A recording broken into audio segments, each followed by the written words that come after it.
Now, ladies and gentlemen, I'd like to start tonight's program by introducing to you Mr. Joe Castelli, Vice President, Nissan Commercial and Fleet, Nissan North America.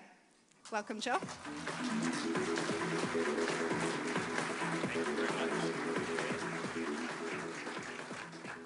Thank you, Sharon. Appreciate it. My guess would be if you kept the social hour on this Thursday, you might set an all-time record for attendance for the SAE group. No, thank you for everybody. Truly honored to be part of your program here this evening. And as Sharon mentioned, I'd also like to thank all the sponsors that were listed on the screen. These events don't happen without your participation and support going forward here. For the students in the room, I come from a sales and marketing background. And really, because I'm probably one of the few people here, I'll give you a quick story on really the difference here.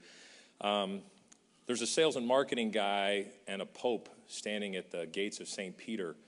And St. Peter says, you know, we're kind of backed up on paperwork right now, so I'm going to give you guys each a hotel right across the street, and we'll get the paperwork and we'll get you handled. And so they take their key, and the pope goes, and he opens up his room, and it's real small, little 8x8 room with a little wash basin, and oh, it's a temporary thing. And so the sales and marketing guy goes and opens his room, and it's a suite, and there's a fireplace and a wet bar and that. And the guy, I think we got the wrong rooms here. I'm the sales and marketing guy, and the Pope, and that. So they go back across the street to see St. Peter, and they go, I think I don't want to accuse you of anything, but I think there's a little difference in what we're doing here. And St. Peter goes, oh, no, we've had plenty of popes here, but you're our first sales and marketing guy. So some of you sitting around the students, you might have to explain that to them. But anyway, again, thank you for having us here. We've got two other speakers after me here that's going to give you some very good details and talk about our product here, the 2012 Nissan NV. We are extremely pleased to be in the market. This is a very, very difficult market for Nissan to jump into. We are obviously taking on the 800-pound gorillas here in the marketplace here in the U.S. I just kind of want to take you through some quick things here. 2011 actually marks Nissan's 75th anniversary in the commercial industry. Obviously not here in the U.S. and that, but so we do have quite a bit of experience here. We are one of the leading global players. Our commercial vehicles are sold in over 75% of the world markets, including most of the expanding markets. By the time we come to the U.S. and Canada, that number will go up to about 85 or 86% of the world's markets. Our 2010 sales exceeded 700,000 units. And I think the last dot point here is probably one of the best kept secrets that Nissan has, and that our commercial vehicles around the globe represented 20% of Nissan's global sales. And again, I know that's something that's hard that we really don't deal with here in the U.S. and that, but again, 1 out of 5 vehicles that Nissan sells is a commercial vehicle and that. So really, it's kind of the last area that we were coming to.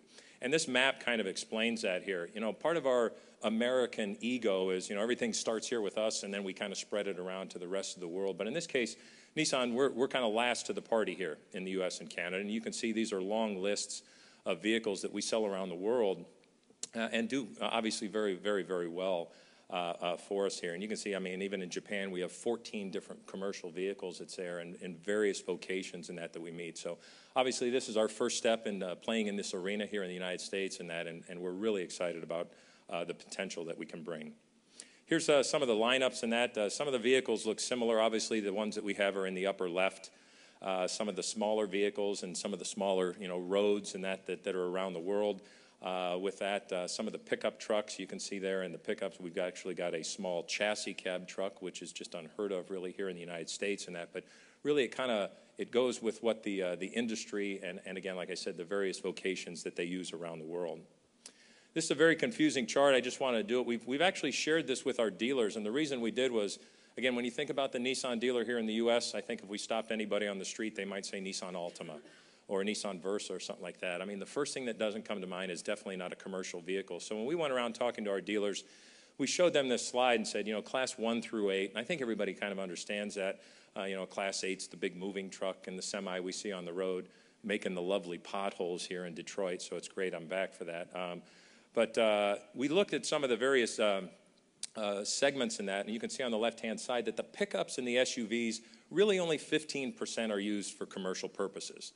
I think a lot of people think that the pickup truck, I mean, we still have a lot of, urban cowboys that are driving around. That's really not used for a commercial purpose. But the vehicles down at the bottom of the page are 97% used commercially. So right now we're starting out in line number 3 there, concentrating on the commercial van industry. Again, I've said for many years that the commercial jigsaw puzzle is about 500 pieces, and some of the pieces are pretty big and some are kind of small in that. So this is really our first piece to that puzzle. Excuse me. So what are we doing? This is some of the segment data. Owners in the full-size van segment are some of the least satisfied. That's not our data. That's some of the research data that's out there in that. So some of the complaints are the design, the driver comfort. It's really been a tough segment. It hasn't really gone through a lot of the technological advances, like a crossover segment or some of the other vehicles in that you may have worked on in that. So, we really took an opportunity to take a clean sheet of paper approach as we started designing the vehicle. And again, from my other 2 colleagues that will talk tonight, they'll really get into a lot of the details. This is the full-size van segment. I would say if we went back further, again, it goes from 2007 to 2013 projected, that I think if you went back another 5 years, the full-size van segment here in the U.S. was 300,000, 325,000, about every year. It was almost like clockwork. And obviously in 2008, when we really had the troubles, in 2009 we came to 158,000. I think kind of some volumes in that we really thought we'd never see. So as the projection comes now for 2010, year end up to 182, and you can kind of see where we've projected, where we think this segment's going to grow, our timing is actually pretty good. This is one of those cases where I'd say I'd rather be lucky than good, because if we were coming out with this van 12, 18 months ago, it would have been the absolute worst time for us to come in. So we think we've got an innovative product at the time that we think that we're very confident that the market and the industry are coming back. So what did we have to do? I mean, we just can't do things. Again, for my story earlier, the sales and marketing guy says, well, let's just build vans. Hey, that's pretty easy. So we had to do some major surgery to our assembly plant down in Canton, Mississippi. We added over 14,000 square foot, 79,000 square feet of body shop. The paint shop was almost 50,000 square feet. Again, vehicles like this, when the first couple of prototypes started showing up at our tech center here in Farmington Hills, the people were like, wait a sec, we haven't seen, look at the size of that. I mean, yes, it's a big vehicle. It's got big doors and big cargo capacity in that. So the plant had to be modified, as you can see, that some of the things that we had to do.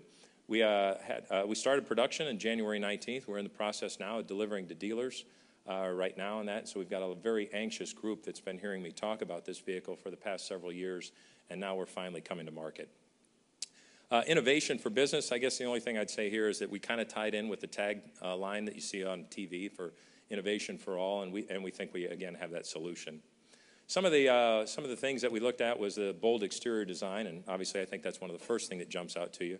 We've got the pickup truck packaging, and again, for those of you that might have gray hair like I do, we go back when you used to hear about a panel van discussion out there, and that we almost kind of call this a panel truck.